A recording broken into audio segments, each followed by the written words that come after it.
Lord హల్లెలూయా. మన ప్రభు అయిన యేసుక్రీస్తు నామం పేరట మరొకసారి ఈ ఉదయకాల సమయంలో మార్నింగ్ లవ్ వర్డ్స్ ద్వారా యేసయ్య ప్రేమ గల మాటలు మీకు అందించడానికి ప్రభు ఇచ్చిన శ్రేష్టమైన కృపకే సమస్త ఘనత మహిమ ప్రభావములు కలుగునుగాక. హల్లెలూయా. దేవుని బిడ్డలారా, ఎలా ఉన్నారు? నిన్నటి ఆదివారం దినం దేవుని సన్నిధిలో సంతోషించారా?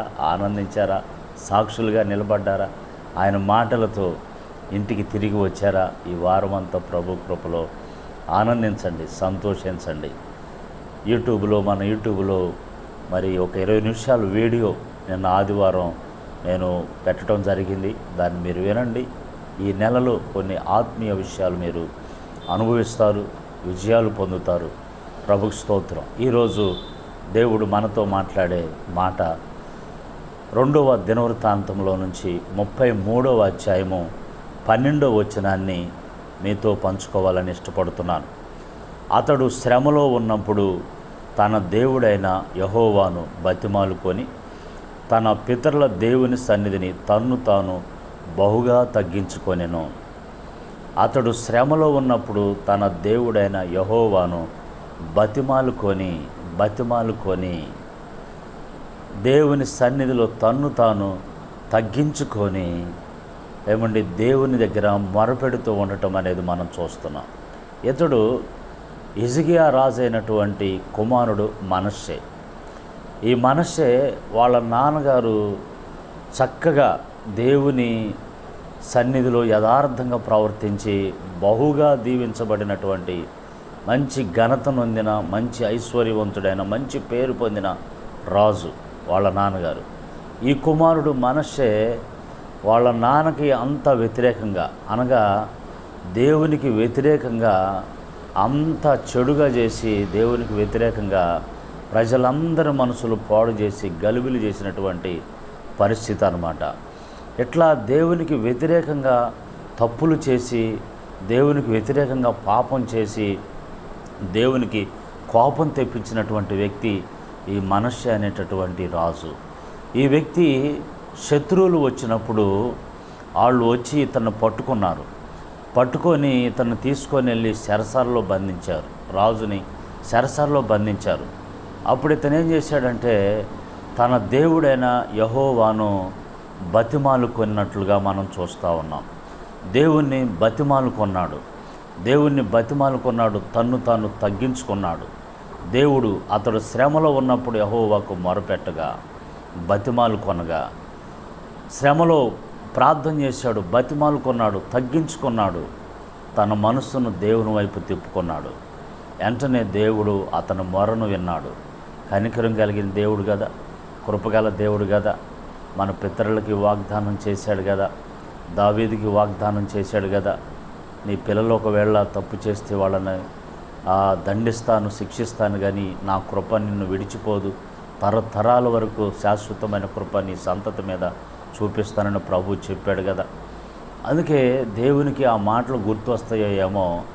తప్పు చేసిన రాజులు మరలా ప్రభు దగ్గరకు వస్తే దేవుడు వారి ప్రార్థన ఆలకించి కనికరించి ఆ శ్రమలో నుంచి మనష్షే రాజును విడిపించి మరలా తన దేశానికి క్షేమంగా తీసుకొని వచ్చాడు. అప్పుడు మరలా మనష్షే ఏం చేశాడంటే ఏ తప్పు అయితే తాను చేశాడో ఆ తప్పును సరి చేసుకున్నాడు, ఆ పాపాన్ని తొలగించుకున్నాడు, ఆ పాపాన్ని తుడిచేశాడు, ఆ పాపాన్ని కడిగేశాడు. మరలా దేవాలయంలో పెట్టినటువంటి ఆ విగ్రహ సంబంధమైన వాటన్నిటినీ తొలగించేశాడు. తీసేసి ప్రజలందరినీ దేవుని వైపు తిప్పి దేవుణ్ణి ఆరాధిద్దాం, మన దేవుడైన యెహోవాయే మనకు దేవుడని చాటి చెప్పాడు. నా ప్రియ దేవుని బిడ్డలారా, చూడండి, ఈరోజు మనం కూడా కొన్నిసార్లు మన పిల్లలు చేసిన తప్పుకో, భర్త చేసిన తప్పుకో, భార్య చేసిన తప్పుకో ఏదో ఒక శ్రమలో, ఏదో ఒక ఇబ్బందుల్లోకి వెళ్ళిపోతూ ఉంటాం. అలానే మీరు ఉండగాకండి. శ్రమలోకి వెళ్ళినప్పుడు, ఇబ్బందుల్లోకి వెళ్ళినప్పుడు అలాగనే మీరు ఉండగాకండి. దేవుని బతిమాలుకోండి, దేవునికి ప్రార్థన చేయండి.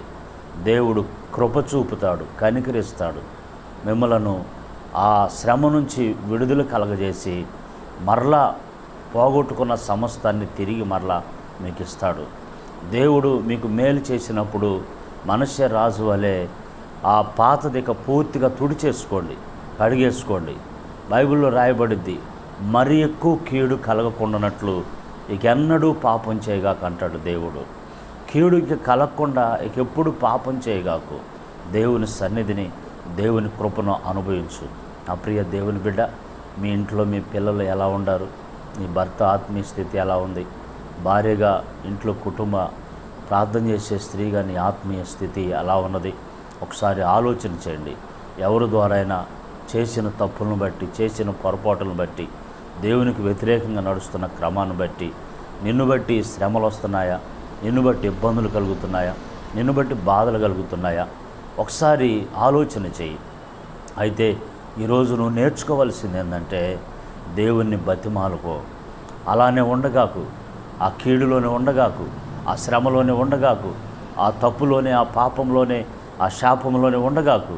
దాని నుంచి బయటికి రావటానికి యేసు ప్రభు నీకున్నాడు, క్రీస్తు నీకున్నాడు, నీ రక్షకుడు నీకున్నాడు. ఆ ప్రభువుకి ప్రార్థించు, విడుదల పొందు, ఆశీర్వదించబడు. పోగొట్టుకున్న దాన్ని తిరిగి మరలా నీ స్థానాన్ని, దానికంటే ఇంకా అధికమైనటువంటి ఆశీర్వాదాన్ని నువ్వు అనుభవించు. ప్రభు కృప నీకు తోడైనగాక. ఈ మాటలు నువ్వు అంగీకరించినట్లయితే నాతో ఈ ప్రార్థనలు ఏకీవించు. సర్వకృప అనేది యేసు ప్రభువా, నీ గొప్ప నామాన్ని బట్టి స్తోత్రాలు.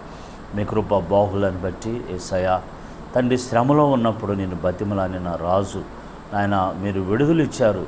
తర్వాత తాను సమస్తాన్ని సరి చేసుకున్నాడు, బాగు చేసుకున్నాడు, శుద్ధి చేసుకున్నాడు, ఆయన క్రమపరుచుకున్నాడు రాజ్యాన్ని. ఆయన అదేవిధంగా ఈరోజు ఎంతమంది బిడ్డలు వారి కుటుంబాల్లో నాయన మిమ్మల్ని ఎరిగి కూడా తప్పులు చేస్తూ శ్రమలు, బాధలు తెచ్చుకుంటున్నారేమో. యేసు నామంలో వారికి విడుదల కలుగును గాక. యేసు నామంలో ప్రార్థించే మనసు, ప్రార్థించి నీ సన్నిధికి వచ్చే మనసు, ఆ హృదయాన్ని ప్రతి ఒక్కరికి దయచేయి. నీ సన్నిధిలో ప్రార్థించినప్పుడు విడుదల దయచేయండి. యేసు నామంలో ప్రార్థిస్తున్నాం తండ్రి. Amen, amen.